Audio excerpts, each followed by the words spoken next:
গতি থেকে আমরা যশোর বোর্ড 2025 সালের অঙ্কটা দেখব, অর্থাৎ গ্রাফ রিলেটেড যে অঙ্কটা আসছে যশোর বোর্ড 2025 সালে। এখানে দুইটা গাড়ির গতিপথ দেখানো আছে। প্রথম গাড়ির গতিপথ দেখানো আছে এবং দ্বিতীয় গাড়ির 5 সেকেন্ড পর পর বেগ দেখানো হলো। তো প্রথম কোশ্চেনটা গ নম্বর কোশ্চেন যেটা করা হলো, দ্বিতীয় গাড়ি কর্তৃক মোট অতিক্রান্ত দূরত্ব নির্ণয় করতে বলা আছে। আমরা যদি ভালো করে এই বেগ বনাম সময়ের তথ্য চার্ট থেকে দেখি যে সময়টা সাধারণত প্রতি 5 সেকেন্ড অন্তর অন্তর নেওয়া হয়েছে এবং বেগ প্রথম দুই করে বাড়ছে। প্রথম 15 সেকেন্ড পর্যন্ত বেগ বৃদ্ধি পেল এবং তারপরে পরবর্তী 10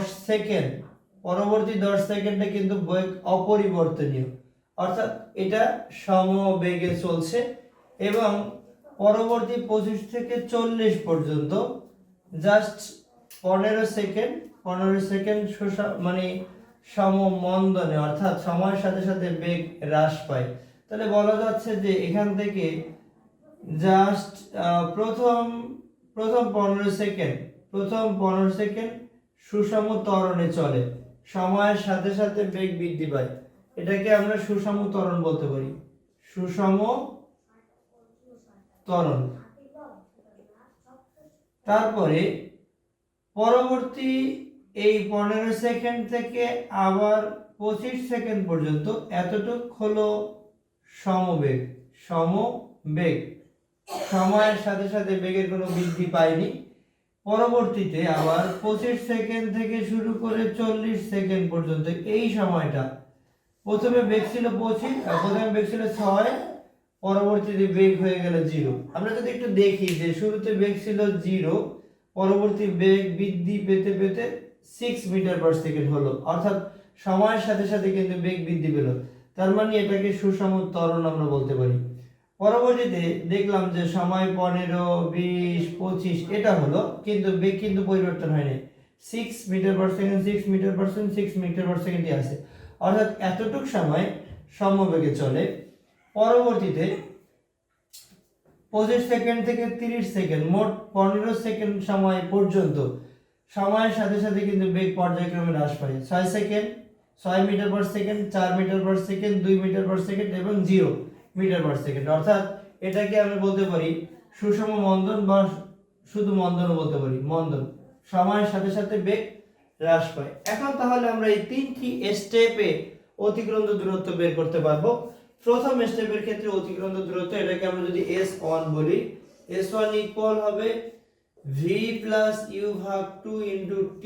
এখান থেকে আমরা ত্বরণ বের করেও করতে পারি এবং ত্বরণ বের করে না করেও করতে পারবো। u এর মান হলো 0 মিটার পার সেকেন্ড। কেন 0 মিটার পার সেকেন্ড? অর্থাৎ এই যে তথ্য চার্টের সময় যখন 0 এবং আদি বেগ তখন 0।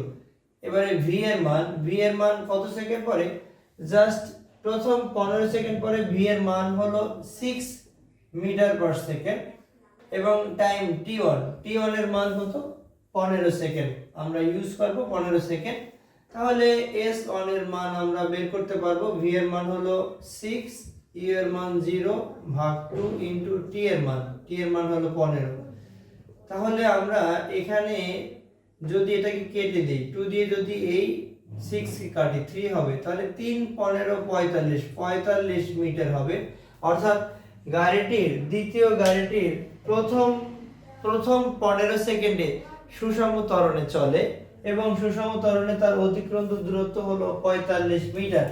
এবার আবার পরবর্তীতে ঠিক 15 সেকেন্ড থেকে 25 সেকেন্ড পর্যন্ত এই সময়টা কিন্তু সমবেগে চলে। আমরা কিভাবে বুঝলাম?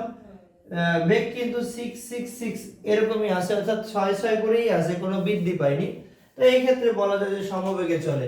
সমবেগে চলার ক্ষেত্রে তার অতিক্রান্ত দূরত্বের সূত্র আমরা জানি, s v t2 বলবো অবশ্যই। এখানে বেগ v এর মান 6 মিটার পার সেকেন্ড, আর বৃদ্ধি পায় নাই। সময় t2 বলবো, t2 তার মানে 25 সেকেন্ড থেকে যদি আমরা 15 সেকেন্ড বাদ দেই তাহলে 10 সেকেন্ড, সময় 10 সেকেন্ড, অর্থাৎ শেষ সময় ছিল 25 এবং আদিতে মানে শুরুতে ছিল সময় 15। 25 থেকে 15 বাদ দিলে হবে 10 সেকেন্ড। তো এখান থেকে আমরা কিন্তু এখানে রেজাল্ট যদি বেগের মান 6 এবং সময়ের মান হলো 10, তার মানে রেজাল্ট আসছে 60 মিটার দূরত্ব অতিক্রম করে। পরবর্তীতে সুষম মন্দনে আমরা মন্দন বের করে করতে পারি। জাস্ট ফার্স্ট স্টেপে এখান থেকে আমরা কিন্তু ত্বরণ বের করে অঙ্কটা করতে পারি। ত্বরণ বের করার চেয়ে গতির জাস্ট দ্বিতীয় সমীকরণ দিয়ে করলে আরো তাড়াতাড়ি হয়, ত্বরণ করলে আরেকটা স্টেপ বেশি লাগে। তো সুতরাং আমরা এভাবেই করছি। শেষ স্টেপ অর্থাৎ তৃতীয় স্টেপে বা মন্দনের ক্ষেত্রে, সুষম মন্দনের ক্ষেত্রে অতিক্রান্ত দূরত্ব আমরা এটা করব v প্লাস u ভাগ 2 ইনটু t, এটা করব। এখন এটাকে আমরা t3 বলছি। এখানে v এর মান কত বা এখানে u এর মান কত? u যদি আবার নতুন করে যাত্রা শুরু করে 25 সেকেন্ড সময়ের পর থেকে যদি যাত্রা শুরু করে, বেগ কিন্তু 6 মিটার পার সেকেন্ড নিয়ে শুরু করলো, তার মানে আদি বেগ হলো 6 মিটার পার সেকেন্ড। এবং সময়ে যত বৃদ্ধি পেল তার বেগ তত হ্রাস পেতে পেতে একটা টাইমে 0 মিটার পার সেকেন্ড হলো। তার মানে আদি বেগ u এর মান হলো 6 মিটার পার সেকেন্ড এবং শেষ বেগ v হলো 0 মিটার পার সেকেন্ড। এবং টাইম t3 হলো 40 থেকে আমরা 25 বাদ দেব। 40 থেকে আমরা যদি 25 বাদ দেই তাহলে এটা হবে 15 সেকেন্ড। মান বসাই যদি দেই, 0 প্লাস হলো 6 ভাগ হলো 2 ইনটু হলো 15। তার মানে এটাকে যদি আমরা কাটি তাহলে 3 হবে, 3 15 45 হবে। তাহলে ফাইনালি বোঝা যায় যে দ্বিতীয় গাড়ি কর্তৃক মোট অতিক্রান্ত দূরত্ব s ইকুয়াল আমরা বলতে পারি যে s1 প্লাস s2 প্লাস হলো s3। s1 এর মান ছিল 45, s2 এর মান ছিল 60 মানে 60 এবং s3 এর মান ছিল আবারও 45। তার মানে এখানে 45 45 90 আর 60 যোগ করলে হয় 150। অর্থাৎ গাড়িটি 40 সেকেন্ডে 150 মিটার দূরত্ব অতিক্রম করবে। দ্বিতীয় গাড়িটি 40 সেকেন্ডে 150 মিটার দূরত্ব অতিক্রম করবে। দ্বিতীয় কোশ্চেন অর্থাৎ ঘ নাম্বার কোশ্চেনটা যেটা বলা আছে, আমরা যদি ঘ নাম্বার কোশ্চেনটা একটু সলভ করি। ঘ নাম্বার কোশ্চেনটা বলা আছে প্রথম গাড়ির সম্পূর্ণ পথের গড় বেগ সর্বোচ্চ বেগের সমান হবে কিনা। এই যে চিত্র, বেগ বনাম সময় লেখচিত্র থেকে আমরা দেখি যে সর্বোচ্চ বেগ কিন্তু 30 মিটার পার সেকেন্ড হলো। এটা এই প্রথম গাড়ির ক্ষেত্রে সম্পূর্ণ পথের গড় বেগ কি আসলে সম্পূর্ণ পথের বেগ গড় বেগের কি সমান হবে, সমবেগের কি সমান হবে? অর্থাৎ গাড়ির সম্পূর্ণ পথের গড় বেগ এটা কি সর্বোচ্চ বেগের সমান হবে? অর্থাৎ সর্বোচ্চ বেগ কিন্তু 30। আমরা টোটাল অতিক্রান্ত দূরত্বকে টোটাল সময় বা মোট সময় দিয়ে যদি ভাগ করি তাহলে কিন্তু আমরা গড় বেগ বের করতে পারবো। এখানে ঠিক একই ভাবে আমরা তিনটে স্টেপে অতিক্রান্ত দূরত্ব বের করতে পারবো। এটা সুষম ত্বরণে চলে, এই s2 সমবেগে চলে, এই s3 সুষম মন্দনে চলে। তার মানে এই ঘ নাম্বার কোশ্চেনের ক্ষেত্রে আমরা একই ভাবে করতে পারি যে s1 এর ক্ষেত্রে v প্লাস u ভাগ 2 ইনটু t, আমরা এটাকে t1 বলবো। আদি বেগ u মানে 0 এবং v এর মান কত? v এর মান হলো 30 metre per second. Time t1 কত? অর্থাৎ 0 থেকে এই 10 পর্যন্ত, অর্থাৎ 10 সেকেন্ড সময় লাগে। তো এখানে যদি আমরা মানটা ব্যবহার করি, v এর মান হলো 30 প্লাস 0 ভাগ 2 ইনটু হলো 10, এটাকে আমরা যদি ভাগ করে দেই 5 হবে। তার মানে এটা 30 এ 5 দিয়ে গুণ করলে 5 30 150 হবে, 150 মিটার। অর্থাৎ এই প্রথম গাড়িটি সুষম ত্বরণে অর্থাৎ প্রথম 10 সেকেন্ডে অতিক্রান্ত দূরত্ব হলো 150 মিটার। খুবই সহজ অঙ্ক।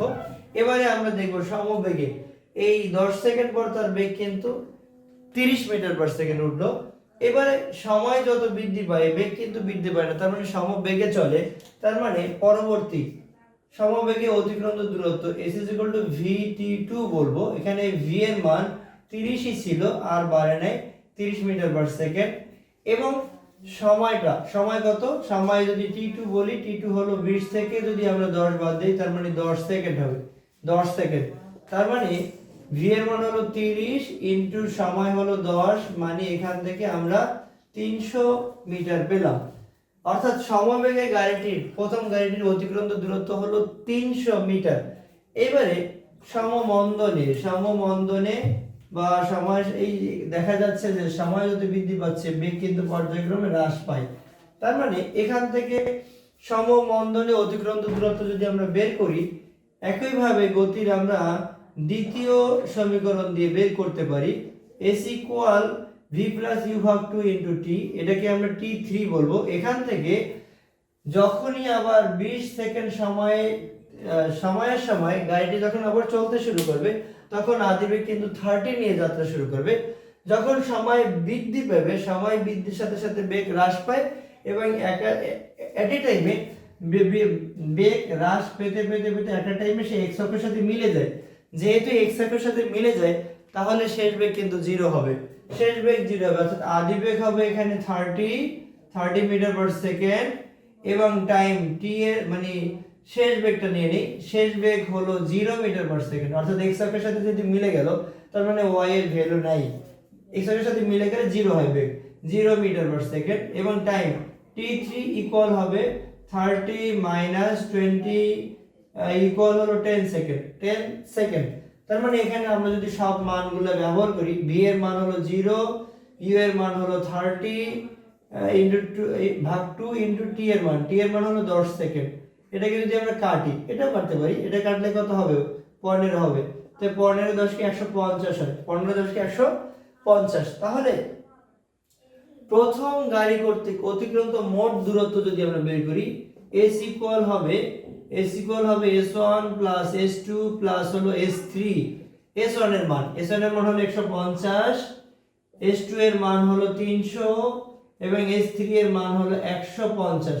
তাহলে 150 150 300 300 300 600, অর্থাৎ গাড়িটি মোট 600 মিটার দূরত্ব অতিক্রম করে। গাড়িটি মোট অতিক্রান্ত দূরত্ব হলো 600 মিটার। এখন যদি আমরা গড় বেগ বের করি, গড় বেগ মানে v বারও বলতে পারি। গড় বেগ ইকুয়াল হবে মোট অতিক্রান্ত দূরত্ব ভাগ হলো মোট সময়। মোট অতিক্রান্ত দূরত্ব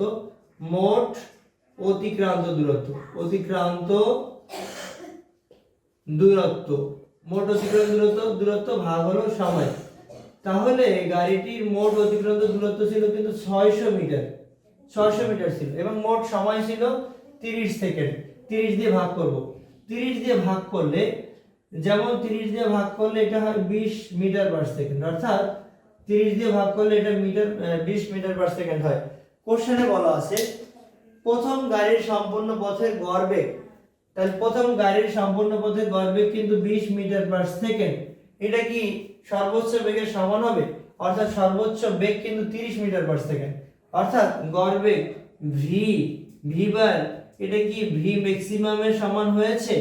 সমান তো হয়নি। তার মানে এটা নট ইকুয়াল, মানে সমান হয়নি, এটা সমান নয়। তাহলে ফাইনালি আমরা বলতে পারি যে দ্বিতীয় গাড়িটির টোটাল পথের অতিক্রান্ত মানে যে টোটাল গড় বেগ হলো 20 মিটার পার সেকেন্ড এবং সর্বোচ্চ বেগ হলো 30, যেটা সমান নয়। অর্থাৎ মানে ফাইনালি আমরা বলবো যে সমান হবে না।